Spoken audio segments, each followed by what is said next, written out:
నుంచి వచ్చే వాళ్ళు గోల్కొండ చూద్దామని వస్తారు, చార్మినార్ చూద్దామని వస్తారు, కానీ ఉస్మానియా చూద్దామని ఎవరు రాదు. సో పేషెంట్స్ అసలు దీన్ని కట్టిందే మెయిన్గా ట్రీట్మెంట్ కోసం, జనాల ప్రాఫిట్ కోసం, హెల్త్ని కాపాడడం కోసం. దాని సోల్ పర్పస్ అది ఈరోజు సర్వ్ చేయట్లేదు. అండ్ మేము ట్రైనింగ్ కోసం వచ్చే డాక్టర్స్ ఎంత ఇబ్బంది పడుతున్నామో మరి హెరిటేజ్ వాళ్ళకి కనపడదు. ఓకే, పేషెంట్స్ చనిపోవడం చూస్తున్నాం, ఓవర్ క్రౌడింగ్ వల్ల ఇన్ఫెక్షన్ రేట్స్ పెరుగుతున్నాయి, అవేవర్ పట్టించుకోరు. మీరు డిలే చేసే కొద్ది ప్రతిరోజు చాలా వందల ప్రాణాలు పోతున్నాయి. బట్ దాని గురించి ఎందుకు హెరిటేజ్ వాళ్ళు పట్టించుకుంటున్నారు? You are absolutely right, sir. I appreciate your this thing because it is not a monument to visit by the public. It is only a heritage structure. Nobody is going to visit this structure in the future also. So as you said, there is no point in existing, keeping it existing. This hospital needs to train us, sir, so that we can serve the people better in the future. It is not serving its purpose. So we propose for the demolition and building a new hospital here. Thank you so much. Here, which is the noble cause. The dying patient is going with happiness from this hospital after treatment. So this is the noble work what doctors are doing here. Big transplants. Whereas liver transplants we are doing, kidney transplants we are doing, all the terminally ill patients, those who do not have single paisa in their packet, 50 lakhs, 1 crore of worth of treatment we are giving here. There is an incident, 6 months patient was ventilated at ICU, respiratory intensive care unit here. After 6 months of treatment on ventilator, patient went by walking in this hospital. This sort of treatment and this sort of service doctors are doing here with compromised condition. You say any junior doctor, junior nurses, doctors, they don't have a good facility, that is simple basic need of a good washroom and a living room for a doctor, that is 24 hours round the clock service doctors will provide here. So for them there is no proper facility for a duty room. This compromised condition we are doing the best treatment here. So for this, to meet this, so we need a global standard hospital comprising to cater all the services, comprising of good audiovisual facility, good facility, teaching facility to the doctors, and good accommodation and hostel facility to the junior doctors, and all the good facility to the patient, because this is the need of the hour. So it should not compromise, because today our needs are different. After 100 years, the needs will be inflated. So to meet that, we cannot construct a hospital to meet all the standards in this premises, compromising by leaving the heritage structure. Okay? If you want to construct the hospital in this structure, the heritage structure, there are heritage structure is there. There is a graveyard of 1 to 2 acres of graveyard is there. So leaving all these things, how can you construct a hospital? So it is not possible. If you want to construct, these things has to be removed and construct the hospital. Or else you can search for a good space, 20 to 30 acres of land, and construct a world class hospital to meet the global standard. That is our opinion. Thank you very much. ఇక్కడ మొత్తం hospital departments అన్ని ఒక side ఉన్నాయి. ఒక mental gastrology మొత్తం అక్కడ post mortem. We are working. See, we are supposed to have 50 beds. We have been given only 10 beds. With great difficulty, I am able to work with lot of compromise that Pardu has said. So I request all the members either to construct a new house, which is very similar. Even if you plan to construct a new hospital, it should be similar to the hospital right now what the hospital is existing. With the replica. The replica has to be constructed so that whatever you feel that heritage is going to be there forever. For after 100 years again we are going to have the same heritage. So I request all the dignitaries to construct a new hospital which is very similar to akin to Usmania Hospital. Sir, we similar to the certificates like this now, right?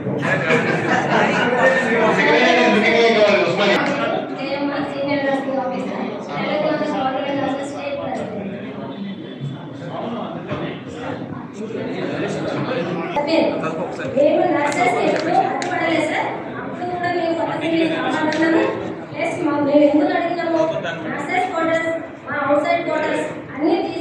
Blue ప్రింటింగ్లో మనకి లేదు కాబట్టి మా case ఎక్కడ ఉందో నాకు చూపించి construct చేయమనే చెప్పింది. అంతేగాని మేము బిల్డింగ్ కట్టుబడలేదు సార్. చిన్న కరెక్షన్ సార్, అదే సారీ సార్ మీకు చెప్పినాను. సమావేశానికి వచ్చిన ప్రజలకు అందరికీ కూడా పేరు పేరున నమస్కారం. ఈ రోజు చీఫ్ గెస్ట్ గా వచ్చిన డాక్టర్ ప్రొఫెసర్ కోదండరామ్ గారికి, తర్వాత అజేష్ పాషా గారికి, తర్వాత అలీ ఖాన్ గారికి, మిగతా మిత్రులందరూ కూడా పేరు పేరున ధన్యవాదాలు. మొదటి నుండి Telangana government doctors association Osmania building గురించి దాదాపు 14 ఇయర్స్ నుండి కొట్లాడుతున్నాం. 14 సంవత్సరాలు. డాక్టర్ కృష్ణారెడ్డి చెప్పినట్టు 100 కోట్ల రూపాయలు రోషయ్య గవర్నమెంట్ లో శాంక్షన్ చేయడం జరిగింది. బిల్డింగ్ 200 crores, 200 కోట్ల రూపాయలతో ఫౌండేషన్ స్టోన్ కూడా వెనుక ఇప్పుడు బ్యాక్ సైడ్ డిఎన్ రవీంద్రారెడ్డి ఇవ్వడం జరిగింది. అక్కడ ఫౌండేషన్ స్టోన్ వేసేది. అప్పుడు హెల్త్ మినిస్టర్ ఉండే తర్వాత ఒక కమిటీ ఏర్పాటు చేయడం. మేము ప్రతిసారి Telangana government doctors association sir మొత్తం బ్రీఫ్ హిస్టరీ చాలా స్లోగా కొంచెమే చెప్తానే సార్. జావేద్ సార్ మీరే. సో ఎందుకంటే మేము ఎలాగో కొంచెం కొట్టమంటాం, మీరు ఎలాగో ఆపేస్తారు. సో అందుకనే లాస్ట్ కంక్లూజన్ ఈ రోజు ఏదో ఒకటి ఒక రెజల్యూషన్ తోని కొడతాం సార్. మేము 14 ఏళ్ల నుండి కష్టపడి ఇక్కడున్న స్టాఫ్ డాక్టర్లు అందరం కలిసి సార్ వాళ్ళు, ఓల్డ్ స్టూడెంట్స్ అసోసియేషన్ వాళ్ళు కూడా అందరూ ఉన్నారు కాబట్టి ఒక రెజల్యూషన్ తీసుకొని పోదాం సార్. గవర్నమెంట్ కూడా కట్టడానికి సిద్ధంగా ఉన్నది. ఎక్కడ కడతాం అనేది కూడా క్లారిటీ ఇచ్చారు. కానీ ఆ విషయం మీద కొంత డౌట్ ఉంది కాబట్టి ఈ రోజు రౌండ్ టేబుల్ సమావేశం పెట్టినాం.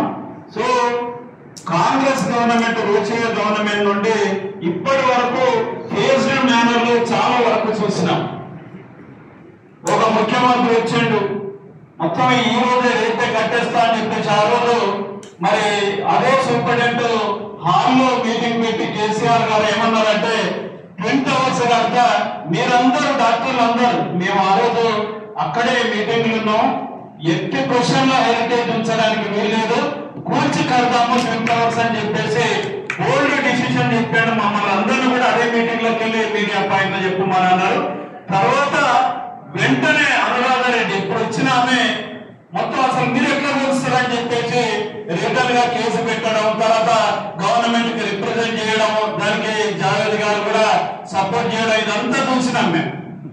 సో మేము ఇంకా రిస్క్ తీసుకోదలుచుకోలేదు. బిల్డర్ ఏదో ఒకలాగా అంటే స్టాండర్డ్స్ తోని ఇప్పుడు రమేష్ సార్ చెప్పాడు. రమేష్ సార్ ఆ రోజు కూడా కేసీఆర్ గారు ఇదే రెప్లికాతోని దుబాయ్ వాళ్ళని తీసుకొచ్చి కడతానన్నారు. దుబాయ్ వాళ్ళు ఉన్నారు, సేమ్ బిల్డింగ్ ఇదే రెప్లికాతోనే. అసలు మనం చూస్తే కూడా ఇదే బిల్డింగ్ హెరిటేజ్ బిల్డింగ్ కొత్తది కట్టినావా అని చెప్పేసి గుర్తుపట్టకుండా ఉంటది. మీరు ఖచ్చితంగా నా మాట వినండి, ఖచ్చితంగా నేను కడతాను. మీరు టెంపరీగా గచ్చిబౌలి స్టేడియం దగ్గర ఒక స్టేడియం ఉన్నది, అక్కడికి టెంపరీగా షిఫ్ట్ కమ్మని చెప్పడం జరిగింది. ఆ తర్వాత హెరిటేజ్ వాళ్ళు, తర్వాత అక్కడ మన మీరు కూడా వచ్చారు సార్, మీరు కూడా ఒక మీటింగ్ వచ్చారు. తర్వాత కన్స్ట్రక్షన్ ఏదైతే ఓల్డ్ బిల్డింగ్ ఉన్నదో అది కూర్చోకూడదని చెప్పేసి పెద్ద సమ్మె కూడా చేయడం జరిగింది. ఇవన్నీ పక్కకు పెడితే ఈ రోజు మళ్ళీ మేము మొదటికి తీసుకురాదలుచుకోలేదు దయచేసి. అంటే Krishna Reddy sir, Kapadia sir, Krishnamal sir కనీసం ఓల్డ్ బిల్డింగ్ ఇది కూర్చోమని చెప్పారు. అదే మాకు సంతోషం సార్, కూర్చోమని చెప్పారు. ఇన్ని రోజులు మేము బాధపడతా ఉన్నాం, అదే కూర్చోమని అనట్లేదు. ఇదే నిజంగానే పబ్లిక్ ప్రాపర్టీ. మనకి మహేష్ గారు చాలా బ్యూటిఫుల్ గా ఎక్స్ప్లెయిన్ చేశాడు.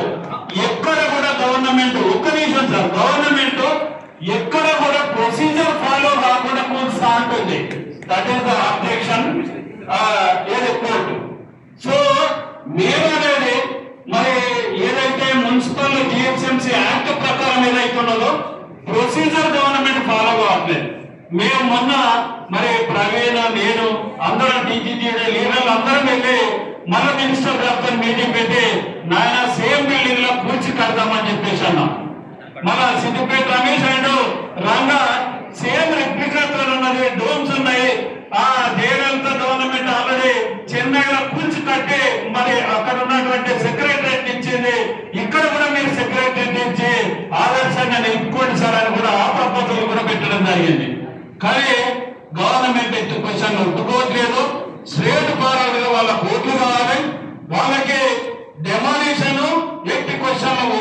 అని చెప్తా ఉన్నారు, కానీ అఫిడవిట్ మాత్రం కొంచెం అనేసింది సార్. So there is a 2 contradictory statements government దగ్గర కూడా. సో కనీసం మాకు హ్యాపీ ఏంటంటే ఇక్కడ ఉన్న స్టాఫ్ కానీ డాక్టర్లు అందరూ కూడా ఒక మంచి ఇన్ఫ్రాస్ట్రక్చర్ తోని పెద్ద బిల్డింగ్ అన్ని ఫెసిలిటీస్ తోని మరి ఈ రోజు ఇంత సర్వీసెస్ ఇస్తే కూడా మీరు చూడండి 70 ఏళ్ళు 80 ఏళ్ళ స్వాతంత్రం వచ్చిన తర్వాత కూడా ఇప్పుడు కూడా ఏ హాస్పిటల్ కూడా జిల్లాలో ఉన్నది టీచింగ్ హాస్పిటల్స్ లో సూపర్ స్పెషాలిటీ సర్వీసెస్ లేవు. ఒక్క ఉస్మానియాలో సూపర్ స్పెషాలిటీ సర్వీసెస్ ఉన్నాయి సార్. ఇక్కడ ట్రాన్స్ప్లాంట్ మరి కిడ్నీ ట్రాన్స్ప్లాంటేషన్ జరుగుతూ ఉంది. ఆ తర్వాత మిగతా అన్ని ట్రాన్స్ప్లాంట్లు ఇక్కడే జరుగుతాయి. లివర్ ట్రాన్స్ప్లాంట్లు మరి దాదాపు 20 ట్రాన్స్ప్లాంట్లు ఇక్కడ చేసి సక్సెస్ అయినటువంటి సందర్భాలు ఉన్నాయి. 20 ట్రాన్స్ప్లాంట్లు సార్, లివర్ ట్రాన్స్ప్లాంట్లు. ఇదే ప్లేస్ లో అప్పుడు ఉన్నటువంటి హెల్త్ మినిస్టర్ చాలా అవహేళనగా మాట్లాడాడు అప్పుడు లక్ష్మారెడ్డి.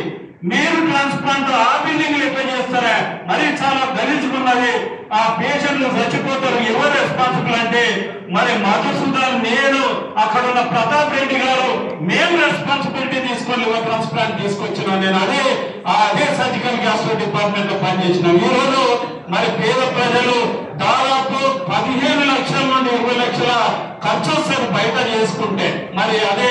మరి ఇక్కడ ఉన్నటువంటి ఉస్మానియాలో మనం ఇన్ని ట్రాన్స్ప్లాంట్లు చేసి సక్సెస్ చేస్తున్నాం. నెఫ్రాలజీ డిపార్ట్మెంట్ పోయి చూద్దాం సార్, మొత్తం జాతరలాగా ఉంటుంది. ఎక్కడ మొత్తం స్టేట్ లో ఏ స్టేట్ లో కూడా లేదు. మరి నెఫ్రాలజీ సర్వీసెస్ నడుస్తా ఉన్నాయి, డయాలసిస్ సర్వీసెస్. తర్వాత ఇప్పుడు కొత్త డిపార్ట్మెంట్స్ వచ్చినాయి sir, geriatric services, hospital administration, తర్వాత మిగతా డిపార్ట్మెంట్ లో కూడా చాలా వరకు ఖచ్చితంగా ఉస్మానియా జనరల్ హాస్పిటల్ లో తీసుకురావాల్సిన అవసరం ఉన్నది. ఎన్ఎంసీ వాళ్ళు పూర్తిగా ఆబ్జెక్ట్ చేస్తా ఉన్నారు ఉస్మానియా బిల్డింగ్. దీనికి మరి తప్పకుండా ఎన్ఎంసీ నామ్స్ ప్రకారం కట్టడానికి మేము ఒకటే అడుగుతున్నాం సార్. మా డిపార్ట్మెంట్ జనరల్ సర్జరీ డిపార్ట్మెంట్ ఉన్నది, 8 యూనిట్లు ఉన్నాయి. ఒక్కొక్క యూనిట్ కి 30 బెడ్లు కావాలి సార్. 30 బెడ్లు అంటే దాదాపుగా 30 × 8 240 బెడ్స్ కావాలి ఓన్లీ జనరల్ సర్జరీ డిపార్ట్మెంట్స్ కు. ఉస్మానియా హాస్పిటల్ మొత్తం కలిపి 240 బెడ్లు లేవు సార్ ఇప్పుడున్న ప్లేస్ లా. కాబట్టి అకామిడేట్ చేయలేము. మేము పేషెంట్లను అందరినీ కూడా సర్జరీ చేయడానికి జస్ట్ అడ్మిట్ చేస్తున్నాం, ఇళ్లలో పంపిస్తున్నాం. మళ్ళీ వాళ్ళను 15 రోజులకు 4 రోజులకు రప్పించి మరి ఆపరేషన్ చేయాల్సి వస్తుంది సార్. మేము చాలా బాధపడుతున్నాం. ఖచ్చితంగా ఉస్మానియా హాస్పిటల్ మాకు కావాలి. మేము ఖచ్చితంగా సమ్మె చేసి తీరుతాం ఈ గవర్నమెంట్ లో.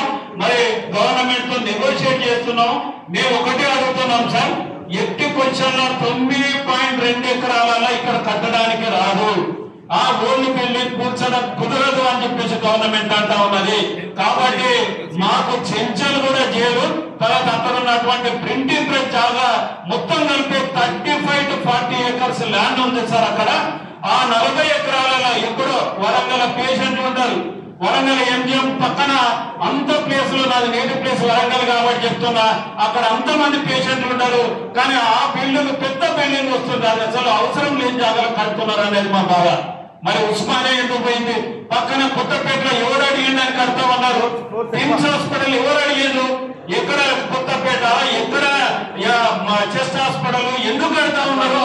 మరి అప్పుడు గవర్నమెంట్ గా ఏమో ఇంట్రెస్ట్ ఉన్నదో మీ అందరికీ తెలుసు. మరి ఆ బిల్డింగులు కట్టడం, కమిషన్లు దుబ్బడానికి మాత్రమే ఆ రోజు బిల్డింగులు ప్లాన్ చేసి కట్టడం జరుగుతా ఉన్నాయి. కాబట్టి ఆ డెప్త్ లోకి పోకుండా మాకు demand Osmania building, new building మొత్తం ఫుల్ స్ట్రక్చర్ తోని, అదే టౌన్స్ తోని, అదే ఫుల్ ఫెసిలిటీస్ తోని ఖచ్చితంగా కావాలి. చెంచల్ కూడా చేయదు, మీకు ప్రింటింగ్ ప్రెస్ కావాలి. లేదు అంటే కొంచెం మన స్టేడియం ఇప్పియండి సార్. సార్ చెప్పాడు, ఇక్కడ ఉన్నటువంటి పోలీస్ ట్రైనింగ్ సెంటర్ ఏదైతే పెద్దపల్లి హాస్పిటల్ ముందున్నదో 13 ఎకరాలు మాత్రం ఉన్నది. మేమందరం చూసినాం సార్. అక్కడ 13 ఎకరాలు, దాని ఆపోజిట్ లో 7 ఎకరాలు ఉన్నది. పెద్దపల్లిని ఆనుకుని 7 ఎకరాల జాగా మాత్రమే ఉన్నది. మొత్తం కలిపి 20 ఎకరాల జాగాలో ఈ Osmania glory of the Osmania కాపాడడం పాసిబుల్ కాదని మాకు అనిపిస్తుంది. దయచేసి మీరు చెంచల్ కూడా జైలు కానీ ప్రింటింగ్ ప్రెస్ కానీ ఇప్పియండి సార్. ఆ ఎడ్యుకేషన్ ఇన్స్టిట్యూట్ ఏదైతే గవర్నమెంట్ అనుకుంటుందో మాకు ఆల్రెడీ మీడియాలో తెలిసింది. మిగతా ఇక్కడ ఉన్నటువంటి మెజారిటీ ఆఫ్ ద ముస్లిం పేషెంట్లు, majority of the Muslim community ఏదైతే ఉన్నదో దాదాపు 80 to 90% పేషెంట్లు ఇక్కడ వస్తారు కాబట్టి వాళ్ళ మనోభావాలు గౌరవించి ఆ పేషెంట్లు సర్వీస్ చేయడం కోసమే ఈ ఏరియాలో ఉంటే బాగుంటుందని మేము ఈ రెండు మరి ప్రపోజ్ చేస్తున్నాం సార్. తప్పకుండా ఇది ఇప్పియాలని చెప్పేసి కోదండరామ్ సార్ని మిగతా వచ్చిన ఇద్దరిని కూడా సీఎం గారితో మరి సీఎం గారి దృష్టి తీసుకెళ్లి ఖచ్చితంగా ఒక board decision Osmania general hospital మీద ఇది అందరి కోరిక సార్. మరి ఉస్మానియా హాస్పిటల్ ఇప్పుడు కూడా దాదాపుగా 7వ ప్లేస్ లో, ఏషియాలో 7వ ప్లేస్ లో ఉంది. ఎక్కడ కూడా దీని చామ్ తగ్గట్లేదు. ఎక్కడ కూడా సర్వీసెస్ సబ్సిడైజ్ చేయకుండా ఇక్కడ ఉన్న డాక్టర్లు, నర్సులు, పారామెడికల్ స్టాఫ్ అందరూ కూడా కష్టపడి పనిచేస్తా ఉన్నారు. మీరు తప్పకుండా మా విన్నపం మన్నించి ఖచ్చితంగా కట్టాలని కోరుకుంటా ఉన్నాను sir. Thank you.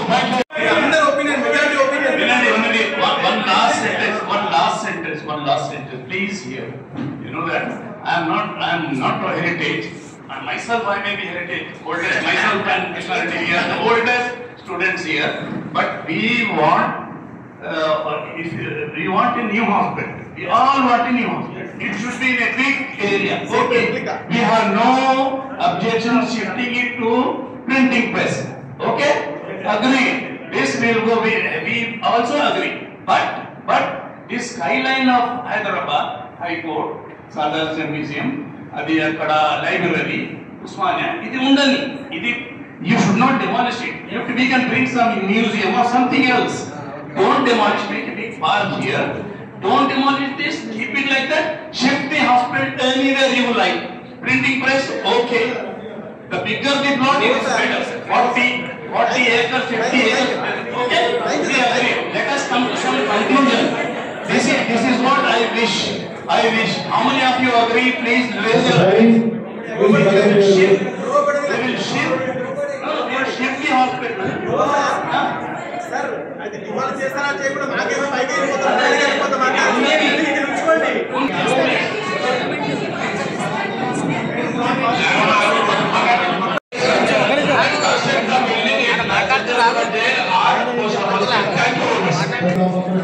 Unit Doctors Association, and all the employees of this Usmania General Hospital in our state. That is, as Dr. Maheshwar said, it is not possible to construct a structure without demolishing the existing structure. That is number one. And the requirement, why I am telling you the requirement, in future we need is 35 lakh SFT.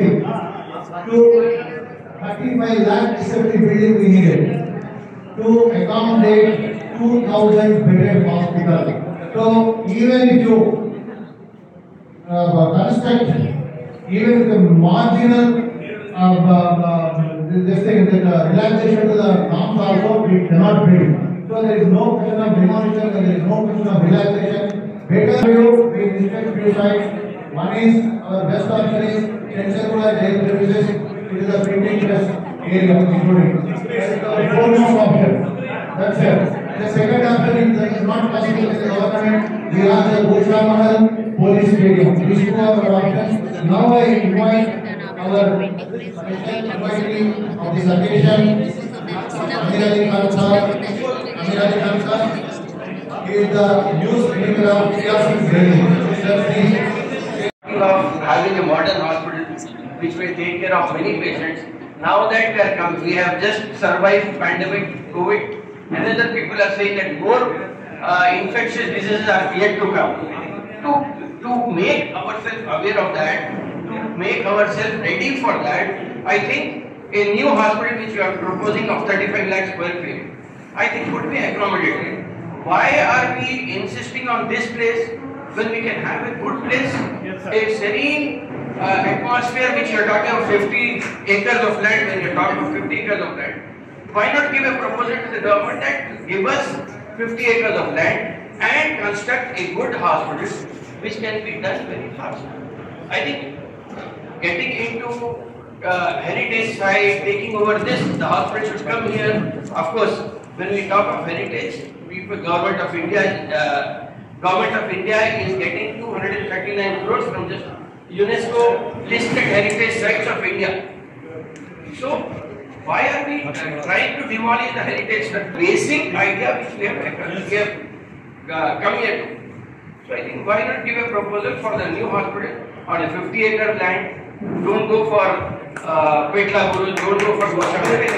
We'll go for the 50-acre land, Chanjalgoda and adjust it to the printing press also. That is my suggestion. Yes, sir. Thank you. Yeah.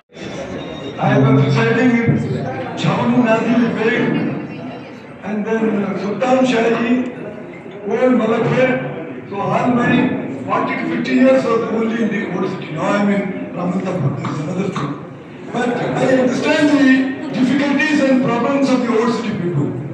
As Dr. Ramesh said, the most majority of the patients come from there. And they are from hand to mouth.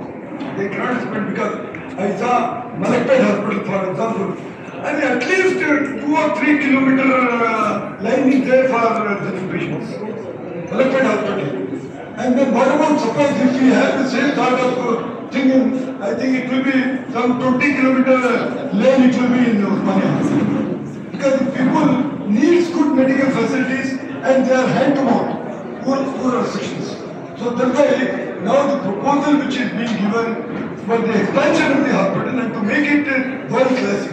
Because I have during the tenure or before tenure, I happened to visit several parts, not only in the country but abroad also. I visited in Moscow, hospital in Hungary, Budapest, and in another European countries. So I saw what sort of facilities. At present, only a fortnight earlier, I was there in All India Institute of Medical Science, where the superintendent Dr. Mahesh was with me. Because I went to see one ailing patient. So the treatment which is being offered All India Institute of Medical Science or Subject Hospital, I think we can also, when we are competing to become number one throughout India, why can't we become number one in the hospital facilities also? So anyhow, Professor Kodandam is also here. Anyhow, differently, Ramalli Khan Sahab and then all of you who understand each and everything. You know, I happen to be the president of government printing press employees union. Now Dr. Ramesh is saying, so let us take over. Okay, actually they are not, let me tell you, they are not doing any printing. As a president of the union, I am really feel sorry to say that only board is there for printing press, but they are not working. Everything is being given to outsiders, even though it deserves condemnation. Having you see more than 200 to 300 employees, they are not taking work. They are only paying the salaries and they are taking because they want commission. Sorry to say. So that way our printing press is just for namesake. If it comes for, and you will try to prevail upon our, you see, our employees also. They may immediately become angry. How come that as a president of the union, you went to Osmania Hospital and then committed yourself to take over this printing press? So anyhow, it needs a lot of patience. And then Chanjalgoda jail, because most of the under-trial prisoners are here. Actually, we are having Challapalli jail, which is one of the biggest. So now Goshamari Stadium was also cited one of the examples.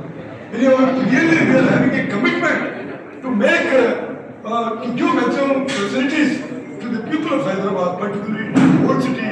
I think the expansion can be done by, you see, including these places also. There is no need of some person, now that's up there. Sir leadership లో ఇప్పుడు మనకు కొత్త hospital building వస్తుందని కూడా నేను అభిప్రాయపడుతున్నాను. Now I request our Professor Kodandram sir, please talk on this issue. AP ఇచ్చిన million March కానీ సకల జల సమ్మె కానీ రోడ్డు పైన తిరగడం కానీ ఇట్లాంటి అన్ని మేము చేసిన పెద్ద పెద్ద తెలంగాణలో ఇచ్చినాము. మిలిటరీ ఏపీలో సార్ కోదలం సార్ మిమ్మల్ని రిక్వెస్ట్ చేస్తున్నాం. అంత పెద్ద తెలంగాణ సాధించిన మీరు దీని మీద దృష్టి సాధిస్తే నాకు తెలిసి చంచల్గూడ అనేది పెద్ద కష్టం రాస్తారు. తెలంగాణ సాధించిన దాంట్లో small spot sir. We are requesting you to kindly say about our Chanjalgoda proposal, sir. To CMI, please convince him, sir. Thank you, sir. Abdul భాషా గారికి అమీర్ అలీ ఖాన్ గారికి, మీ అందరికీ కూడా డాక్టర్ రమేష్ గారికి, డాక్టర్ కృష్ణారెడ్డి గారికి అందరికీ పేరు పేరున వందనం. చాలాసేపు నేను 9:30కు వచ్చిన, దాదాపు 12 దాటి 12:30 అవుతున్నట్టుంది. ఇప్పటి వరకు ఈ 3 గంటల పాటు చాలా విషయాలు విన్నాం, చాలా విషయాలు తెలుసుకున్నాం. నాకు బాగా నచ్చిన విషయం ఏంటంటే మీ అందరికీ కూడా ఎట్టి పరిస్థితుల్లో మనం మంచి వైద్యం చేయాలి, పేషెంట్స్కు మంచి అందరికీ ఉన్న తాపత్రయం. ఈ తాపత్రయం మాత్రం చాలా నచ్చింది. దానితోనే మేము చాలా విషయాలు మాట్లాడుతూ ఉన్నాం. మిగతా అంశాల మీద ఏం వ్యాఖ్యానించినా మంచి వైద్యం అందించడానికి ఆటంకం అనుకున్నప్పుడు మీరు వ్యతిరేకిస్తున్నారు తప్ప ఒక ఫలానా విషయం పట్ల మాకు వ్యతిరేకత, హెరిటేజ్ పట్ల వ్యతిరేకత అనేది ఇక్కడ ఏం లేదు. ఎవరికి అట్లా ఉండవలసిన అవసరం కూడా ఏంటి. ఇక్కడ నేను మీకు చెప్పవలసిన విషయాలు ఏంటంటే సమాజంలో ఉన్న అన్ని వైరుధ్యాలను పరిష్కరించే శక్తి మన చేతిలో ఉండదు. ఆ సమయానికి ఏం పరిష్కరించగలమో అవి మాత్రమే పరిష్కరించుకోగలం. ఏమవుతుందంటే మన చరిత్ర గడ్డ మన కళ్ళ ముందు మాయమైపోతుంది అనేటువంటి ఒక తాపత్రయం చాలా మందిలో ఉంటుంది. ఒకరు కాకపోతే ఇంకొకరు వస్తారు. ఇది మనం మొట్టమొదట గుర్తుపెట్టుకోవాల్సిన విషయం. పోవాల్సిన అవసరం లేదు. మనకు కావాల్సింది ఏంటంటే మంచి ఆసుపత్రి కావాలి, మేము మంచి వైద్యం ఇవ్వడానికి సిద్ధంగా ఉన్నాం. మా నాలెడ్జ్ మేము ఉపయోగించాలంటే ఈ బిల్డింగ్ చాలదు, ఈ బిల్డింగ్ మారవలసిందే అనేది మనం ఈ డిమాండ్ గట్టిగా మనం ముందు పెట్టవలసిన అవసరం. నేను అనుకోవటం ఏంటంటే పరిష్కారం చూడవలసిన బాధ్యత ప్రభుత్వానికి. గతంలో చేసిన పెద్ద తప్పిదం ఏంటంటే ఈ వివాదాలను అడ్డం పెట్టి చేయవలసిన పని నుంచి తప్పించుకుంటారు. అది చాలా అన్యాయం. ఇవాళ మనం మొట్టమొదటిగా చెప్పే విషయం ఏంటంటే గతంలో జరిగిన తప్పిదం మళ్ళీ పునరావృతం కావటానికి వీల్లేదు. మీరు వివాదాన్ని ముందు చూపించారు, మీరు దాన్ని అన్ని పనులను మీ బాధ్యతల నుంచి మీరు తప్పించుకున్నారు. అది మాత్రం కుదరదు. మనం ఇవాళ స్పష్టంగా అడిగేది ఏంటంటే ఆసుపత్రి బాగుపడాలి. అది అనురాధ గారు కానీ ఎవరు కానీ దానికి అడ్డం పడతారని నేనేం అనుకోవటం లేదు. కాబట్టి వివాదాన్ని పరిష్కరించాల్సినటువంటి బాధ్యత ప్రభుత్వానికి. దాన్ని ఎట్లా పరిష్కరిస్తారనేది మనం ఎందుకు సూచనలు చెప్పాలి? దానికి సంబంధించిన పరిజ్ఞానం మన దగ్గర లేదు. మీకు వైద్యం మీద ఎంత ఉందో ఇంకో దాని మీద లేదు. మీకు ఎంత హాస్పిటల్ అవసరం అనేది మీరు చెప్తే నేను ప్రశ్నిస్తే అంతకంటే అవివేకం మరొకటి లేదు. మీ అవసరం ఏంటనేది మీకు తెలుసు. అందించాల్సినటువంటి బాధ్యత ప్రభుత్వానికి, అందేటట్టు చూడవలసిన బాధ్యత మా లాంటి వాళ్ళ మీద ఉంటుంది. అందుకని ఏంటంటే ఆ వివాదం పరిష్కరించాల్సినటువంటి బాధ్యత ప్రభుత్వం మీద పెట్టండి. మీరు నెత్తిన వేసుకోకండి దాన్ని. అది మనం అనవసరంగా ఆ వివాదంలోకి మనం పోవలసినటువంటి అవసరం కూడా లేదు. మనం ప్రభుత్వానికి చెప్పేది ఏంటంటే ఇవాళ రేపు చాలా మంచి ఆర్కిటెక్ట్స్ ఉన్నారు. మీరు ప్రపంచంలో మంచి ఆర్కిటెక్ట్ను తీసుకురండి, మంచి వైద్యశాలను నిర్మించండి. అది బాధ్యత మనం ప్రభుత్వం మీద వదిలేసి వీలైనంత వరకు ఎవరి డిమాండ్ అయినా ఏముంటుందంటే ఇక్కడ చేయగలిగితే మాకు సంతోషం. అది మన మొదటి ప్రాధాన్యత. ఇక్కడ కాని పక్షంలో మళ్ళీ ఇంకో ఎందుకు విశాలమైన స్థలమే చూద్దాం అనేది మేము పెడుతున్న రెండవ డిమాండ్. ఈ 2 డిమాండ్ల పట్ల నాకు సంపూర్ణమైనటువంటి సమ్మతి ఉంది. ఈ రెండింటిని మనం పరిపూర్తి చేసుకోవడానికి గవర్నమెంట్ తో మాట్లాడాలి. గవర్నమెంట్ ఇంకా ఎట్టి పరిస్థితుల్లో వాయిదా వేయటానికి వీల్లేదు. అజీజ్ పాషా గారు చక్కటి విషయం చెప్పింది. అత్యంత పేద ప్రజలు నివసిస్తున్నటువంటి ప్రాంతం వైద్యం అందించడం కంటే గొప్ప కర్తవ్యం ఏ ప్రభుత్వానికి కూడా ఉండదు. కాబట్టి తప్పనిసరిగా ఆ కర్తవ్యాన్ని వారి పరిపూర్తి చేస్తారని చెప్పి మనమందరం కూడా చిత్తశుద్ధితో చర్చలకు సిద్ధంగా ఉన్నాం, స్పష్టంగా మాట్లాడటానికి సిద్ధంగా ఉన్నాం. కాబట్టి మనం ప్రభుత్వంతో సంప్రదింపులు కొనసాగి ఇక్కడనే ఐఐటి ఒకటి ఉంది హైదరాబాద్లోనే ఒక ఆర్కిటెక్చర్ కాలేజీ ఉంది, యూనివర్సిటీ ఉంది.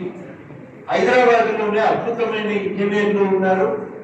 ఇవాళ భారతదేశంలో అతివేగంగా నిర్మాణ రంగం అభివృద్ధి చెందుతున్న ప్రాంతం హైదరాబాద్. ఎట్లా పరిష్కరిస్తారో మనం ఎందుకు తలలు మొదలుపెట్టుకోవాలి? వాళ్ళకి అప్పచెప్పుదాం. దాన్ని ఎట్లా చేస్తారు, దీన్ని ఎట్లా చేస్తారు, బిల్డింగ్ ఎట్లా కడతారు అనేది అది ప్రభుత్వానికి ఒక బాధ్యతను వదిలిపెడితే నేననేది ఏంటంటే గతంలో మనం అడగలేదా ఇవన్నీ అడిగినాము. కానీ గతంలో ప్రభుత్వాలు సంప్రదింపులకు సిద్ధంగా లేవు, మాట్లాడటానికి సిద్ధంగా లేవు. మనం ఎన్ని పరిష్కారాలతో పోదామన్నా ఎవరితో మాట్లాడాలో అర్థం కాని పరిస్థితి, ఎవరు పరిష్కరిస్తారో కూడా మనకు తెలియని పరిస్థితి వాళ్ళట్లా లేదు. రమేష్ గారు చెప్పగలరు, ఇక్కడ ఉన్న పెద్దలు ఎవరైనా మాట్లాడగలరు. అజీజ్ పాషా గారు కానీ, అమీర్ అలీ ఖాన్ గారు కానీ, ఎవరైనా మనం వెళ్ళి మాట్లాడగలిగేటువంటి అవకాశం, చొరవ మనకున్నాయి. వెళ్దాం, కలుద్దాం, మాట్లాడదాం. ఆ రిప్రజెంటేషన్ ఇచ్చేటప్పుడు మేము కూడా వస్తాం మీతో పాటు. బెస్ట్ మీరు ఇవ్వండి. విడిగా అజీజ్ పాషా గారు, అమీర్ అలీ ఖాన్ గారు, మేము కాక ఇంకా కూడా కొంతమంది పెద్దలను తీసుకొని వెళ్ళి మేము కూడా మీ డిమాండ్ మద్దతుగా మేము కూడా సపోర్ట్ చేస్తాం. మేమందరం కూడా వెళ్తాము. హైదరాబాద్ లో పెద్ద మనుషులు, ఇదివరకు ఇక్కడ పనిచేసిన వాళ్ళు, ఈ ఆసుపత్రి అంటే ప్రేమ ఉన్న వాళ్ళు తక్కువ సంఖ్యలో లేరు. వాళ్ళందరినీ తయారు చేసుకుని మేము కూడా గవర్నమెంట్ కు ఖచ్చితంగా ఒక రిప్రజెంటేషన్ ఇచ్చి ఇది ప్రధానమైన డిమాండ్ గా మార్చే ప్రయత్నం చేద్దాం.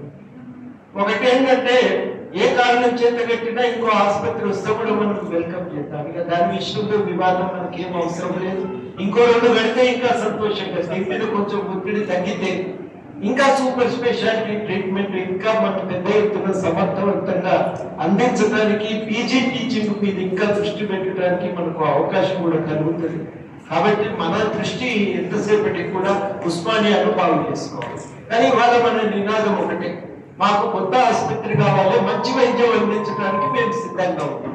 అది ఇవాళ మనం ఇక్కడి నుంచి తెలియజేస్తున్నటువంటి ఆవేదన, ఆకాంక్ష. నాకు అర్థమైంది, ఆ భాషలో నాకు అర్థమైంది. ఆ పని మనం సీరియస్ గా తీసుకుందాం.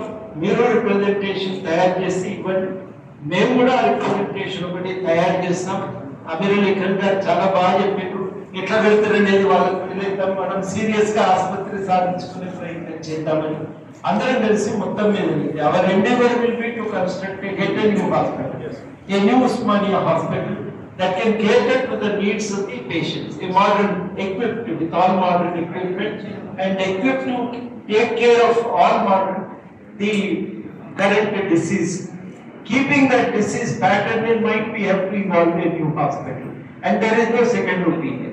And this is an area where poorest of the poor people live. So we must help the poorest of the poor get best treatment in Hyderabad, and Usmania is the best place. It has a history and a tradition. It has laid down, it has established some noble traditions here. And as they say, it is the 7th largest hospital in Asia.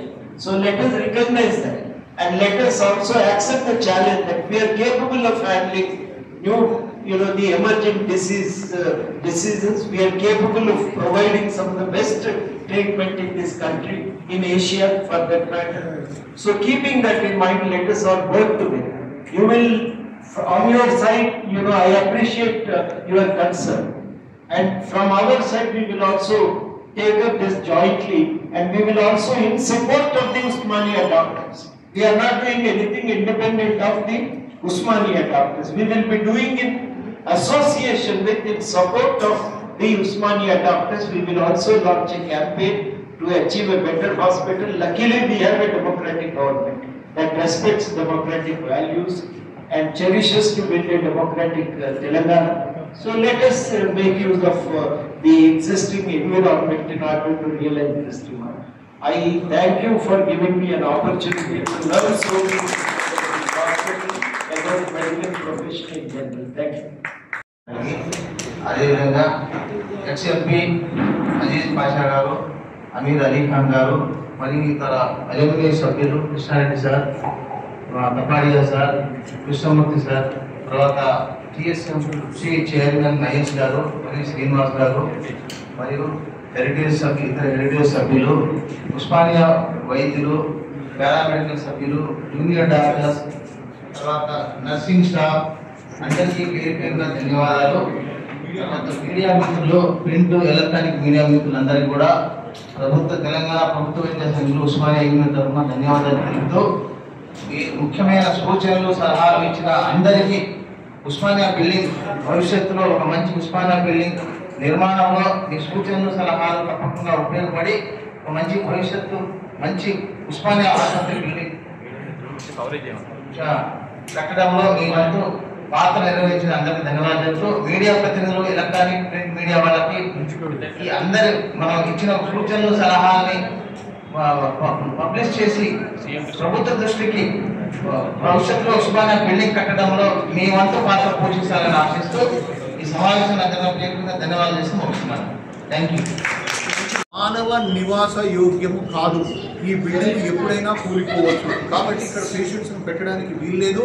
ఈ patients అందరినీ వేరే దగ్గరికి తరలించమని చెప్పడం జరిగింది. అందులో భాగంగా మన hospital administration they did some make shift arrangements.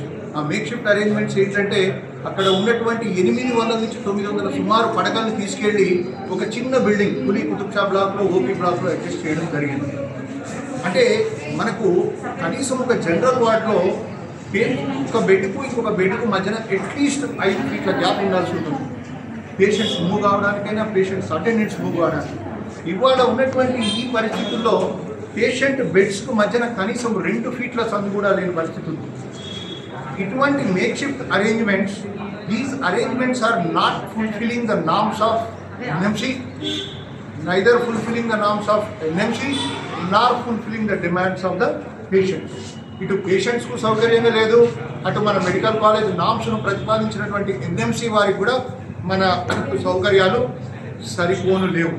So now there is a డైర్ need for a beautiful construction of a new OGH building which will accommodate at least 2000 beds. మరి ఫ్యూచర్లో ఉన్నటువంటి మరొక 20-30 సంవత్సరాల అవసరాలకు తగ్గట్టుగా అట్లీస్ట్ 2000 పడకల ఆసుపత్రిని మనం నిర్మించుకోవాల్సి ఉంది. 2000 పడకలు అంటే ఎంత కాదన్నా సుమారు 35 లక్షల SFT ప్లేస్ మనకు అవసరం. ఇంత పెద్ద స్ట్రక్చర్ను నిర్మించుకోవాలంటే కనీసం 25 ఎకరాల ల్యాండ్ కావాల్సి వస్తుంది. మరి ఆ ల్యాండ్ ఎక్కడ అవైలబుల్ ఉంది? ఇదే స్ట్రక్చర్లో ఇక్కడ ఉన్న స్ట్రక్చర్ను డిమాలిష్ చేసి కడతారా, లేక ఇంకేదైనా అనువైన ప్లేస్ గవర్నమెంట్ ప్రతిపాదిస్తుందా అనేది మేము మా అసోసియేషన్ తరఫున ఈ రెండే డిమాండ్స్ మాకు. Either you construct a building by demolishing the existing structure here, or you allocate a new land which will be very convenient to the people of this historic city of Hyderabad. ప్రభుత్వానితో మేము చర్చలు జరుగుతూనే ఉన్నాయి. గత వారం కూడా honourable health minister గారిని కలవడం జరిగింది. హెల్త్ మినిస్టర్ గారు కూడా దీని మీద చాలా పాజిటివ్గా స్పందించారు. గత ప్రభుత్వంలో జరగలేదు, మేము తప్పకుండా చేస్తామని మాకు హామీ ఇవ్వడం జరిగింది. మీ పేరు సార్? మీ పేరు? Doctor Krishna Reddy. I'm the president Telangana government doctors association Osmania. Okay. Telangana government doctors association round table సమావేశం జరిగింది. దానికి ప్రొఫెసర్ కోదండరామ్ గారు, అజీజ్ పాషా గారు, తర్వాత అమీర్ అలీ ఖాన్ గారు ముగ్గురు రావడం జరిగింది. మిగతా ఓల్డ్ స్టూడెంట్స్ అసోసియేషన్ నుండి కూడా రావడం జరిగింది. గత ప్రభుత్వం ఉస్మానియా జనరల్ హాస్పిటల్ 2000 బెడ్ల హాస్పిటల్, అంటే దాదాపుగా ఈ అలైడ్ హాస్పిటల్స్ అన్ని కలిపితే మొత్తం కలిపి దాదాపు 5000 బెడ్ల హాస్పిటల్. ఈరోజు మరి 100 ఏళ్ళ పైబడినటువంటి హాస్పిటల్ ఇది. నిజాం నవాబ్ కట్టినటువంటి హాస్పిటల్ ఇది కూలిపోవడానికి రెడీగా ఉంది. ఎప్పుడో దాదాపుగా 10 సంవత్సరాలు అవుతుంది వేకెట్ చేసి కూడా. మరి అప్పుడు గత ప్రభుత్వం ముఖ్యమంత్రి గారు వచ్చి కావాలని చెప్పేసి అప్పుడు ఉన్నటువంటి కండిషన్స్ అన్నీ ఎక్స్ప్లెయిన్ చేసినాం. ఉస్మానియా జనరల్ హాస్పిటల్ బిల్డింగ్ నిజంగా అనువైన ప్లేస్ లేదు, ఇక్కడ ఉన్నటువంటి ట్రీట్మెంట్ ఉన్న ప్లేస్ సరిపోవట్లేదు, బిల్డింగ్ కూలిపోవడానికి రెడీగా ఉంది, పెచ్చులు ఊడిపోతున్నాయి అని అంటే మరి ఖచ్చితంగా కూలగొడతామని హెరిటేజ్ స్ట్రక్చర్ అని చెప్పేసి అప్పుడు గత ప్రభుత్వం నమ్మించడం జరిగింది. దానిపైన ఎలాంటి నిర్ణయం జరగలేదు. ట్విన్ టవర్స్ అన్నారు, తర్వాత 10 లక్షల SFTs అని మొత్తం డ్రాయింగ్స్ వరకే ఆ రోజు జరగడం జరిగింది. అంటే డ్రాయింగ్స్ ఇవ్వడం, తర్వాత కడతామని చెప్పేసి అనడం, మాతో చర్చలు బంద్ చేసి తెలంగాణ గవర్నమెంట్ డాక్టర్స్ అసోసియేషన్ దాదాపు 100 రోజులు ఇక్కడ సమ్మె చేయడం జరిగింది. 100 రోజులు సమ్మె చేసిన తర్వాత కడతామని చెప్పేసి మీడియాలో మాత్రమే రావడం జరిగింది. ఒకరోజు అయితే ఒక పెద్ద పేపర్లో అంటే ఈనాడు పత్రికలో మెయిన్ హెడ్లైన్స్లో రావడం జరిగింది. మరి అప్పటి నుండి ఇప్పటి వరకు మరి తెలంగాణ గవర్నమెంట్ క్వశ్చన్ల ముందుకు తీసుకెళ్లలేదు. అది కోట్ల హెరిటేజ్ మీద కేసు పడడం, ఆ హెరిటేజ్ అనే సాకుతోని మరి బిల్డింగ్ కట్టకపోవడం ఏదైతున్నదో మనం గత ప్రభుత్వం చూసినాం. కావాలని చెప్పేసి మరి ఆ బిల్డింగ్ కట్టలేకపోవడం అనేది దుర్మార్గం. అంటే బయట అన్ని హాస్పిటల్ సెక్రటరేట్ మీద కూడా కోర్టు కేసులు ఉన్నాయి. సెక్రటరేట్ కూడా హెరిటేజ్ స్ట్రక్చరే. మరి ప్రతి హెరిటేజ్ స్ట్రక్చర్ మీద ఒక డిసిషన్ తీసుకోకుండా ఈరోజు మీరు మీడియా మిత్రులు చూసి ఈరోజు ప్రజెంటేషన్ కూడా ఇవ్వడం జరిగింది. ఒక ప్రొసీజర్ ఫాలో కాకుండా జిహెచ్ఎంసీ యాక్ట్ ప్రకారం ఇది నూతనంగా మెడికల్ కాలేజ్ లేదు. ఇప్పుడు కొత్త స్ట్రక్చర్ కావాలి, హాస్పిటల్ విత్ ఫెసిలిటీస్ తోని, సూపర్ స్పెషాలిటీ డిపార్ట్మెంట్స్ తోని మరి హాస్పిటల్ తర్వాత మరి మెడికల్ కాలేజ్ కూడా ఒకటే ఏరియాలో వస్తే కనుక మరి ఉస్మానియా జనరల్ హాస్పిటల్లో చామ్ ఏదైతున్నదో మరి పెరుగుతుంది. ఖచ్చితంగా ఆ దృష్టితోనే ఆలోచించి 40 ఎకరాల జాగాలో కట్టమని చెప్పేసి మరి మేము అడుగుతా ఉన్నాము. ఖచ్చితంగా చెంచల్గూడ జైలు, ప్రింటింగ్ ప్రెస్, తర్వాత లేకపోతే మరి ఇక్కడ ఉన్నటువంటి గోషామాల్ స్టేడియం కూడా 30 ఎకరాల పైన ఉన్నది, అక్కడైనా కట్టమని చెప్పేసి రిక్వెస్ట్ చేస్తున్నాము. లేదనంటే ఖచ్చితంగా మరి ఆ పోలీస్ క్వార్టర్స్లన్నా ఉస్మానియా జనరల్ హాస్పిటల్ కట్టి ఇక్కడ ఉన్నటువంటి బిల్డింగ్ను అలాగే ఉంచి ఇక్కడ కూడా ఉస్మానియా జనరల్ హాస్పిటల్ కంటిన్యూ చేయాలని చెప్పేసి మా రిక్వెస్ట్ చేస్తాము. Government doctors association founder president.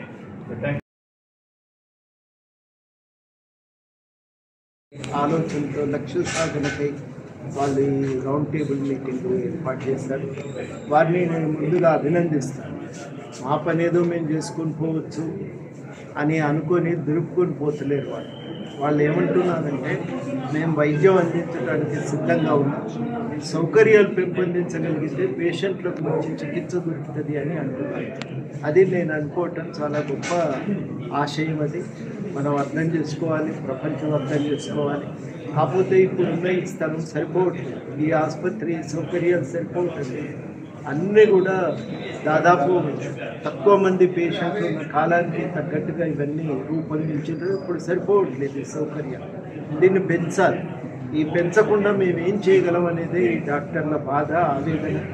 ఈ ఆవేదన అనేది ఒక మంచి మానవతా దృక్పథం నుంచి పుట్టింది. ఇవాళ దానికి తగ్గట్టుగా ఉస్మానియా ఆసుపత్రిని మెరుగు చేయాల్సిన అవసరం ఉంది. హెరిటేజ్ వివాదం ఉంది, దాన్ని అడ్డం పెట్టుకొని గత ప్రభుత్వాలు మొత్తంగానే ఆసుపత్రిని పునరుద్ధరించవలసిన అవసరాన్ని విస్మరించినాయి. దాన్ని మేము తీవ్రంగా ఇవాళ అందరూ కూడా ఖండిస్తూ మొత్తం మీదనైతే ఒక పరిష్కారం వెతుక్కోవాలి, ముందుకు సాగాలి అనేది అందరూ తాపత్రయపడుతున్నారు. దానికి తగ్గట్టుగా ప్రభుత్వం ఒక కొత్త బిల్డింగ్ నిర్మించి మరిన్ని సౌకర్యాలు కల్పిస్తే అత్యంత పేద వర్గాలైన ప్రజలకు మంచి చికిత్స పొందడానికి అవకాశం కలుగుతుంది. తప్పనిసరిగా గవర్నమెంట్ కొత్త బిల్డింగ్ నిర్మాణానికి పూనుకోవాలి. ఎట్లా చేయాలనేది ప్రభుత్వం తాను ఉన్న అంగబలాన్నంతనికి కూడా ఉపయోగించి ఒక మంచి బిల్డింగ్ నిర్మాణం కోసం వాళ్ళు ఒక నిర్ణయం తీసుకోవాలని మాత్రమే ఇవాళ అందరం కలిసి ఒక నిర్ణయానికి వచ్చి నేను ప్రకటించడం జరిగింది. అదృష్టం కొద్దీ ఒక ప్రజాస్వామిక ఆకాంక్షలను గౌరవించే ప్రభుత్వం ఉంది, చర్చలకు అవకాశం ఉంది. డాక్టర్లకు మేము ఒకటే ప్రకటించదలిచినాం, నేను కానీ అమీర్ అలీ ఖాన్ గారు కానీ అదేవిధంగా అజీజ్ బాషా గారు కానీ మేము చెప్పదలుచుకుంది ఏంటంటే ఈ డాక్టర్ల వెంట మేము ఉంటాం. వాళ్ళ లక్ష్య సాధన కోసం మేము మా వంతు కృషి చేస్తామని సందర్భంగా ప్రకటించదలుచున్నాం. మంచి మంత్రి గారు ఉన్నారు, వెళ్ళి వారితో డాక్టర్లు మాట్లాడతారు, మేము కూడా మాట్లాడతాం. ఈ డిమాండ్ల సాధన కోసం తప్పనిసరిగా ఈ గవర్నమెంట్ ఉన్నప్పుడే ఇది సాధ్యమవుతుంది. కాబట్టి ఒక ప్రయత్నం తీవ్రంగా చేస్తామని కూడా మేము ఈ సందర్భంగా డాక్టర్లకు ఒక హామీ ఇవ్వాలి. డాక్టర్లు ఇప్పుడు విషయం ఏంటంటే వాళ్ళు మాకు మెరుగైన వైద్య సౌకర్యాలు లేకుండా మంచి వైద్యం అందించలేమనే మాట చెప్తున్నారు. ఎట్లా అందించాలనేటువంటి ప్రతిపాదన గవర్నమెంట్తో మాట్లాడతారు, ప్రతిపాదన పెడతారు. గవర్నమెంట్ దానికి పరిష్కారాలను వెతకవలసిన అవసరం ఉంది. ఆ ప్రయత్నము మేము కూడా వారికి సంఘీభావంగా ఈ విషయాలు గవర్నమెంట్ అన్ని విషయాలు ఇప్పటికిప్పుడే మేము మీడియాతో చెప్పవలసిన అవసరం లేదు. కానీ ఒక చర్చ మాత్రం తప్పనిసరిగా కొనసాగాల్సిన అవసరం ఉంది. అత్యంత వేగంగా దీనిపైన నిర్ణయం జరగాలి, అది అందరి పట్టుదల.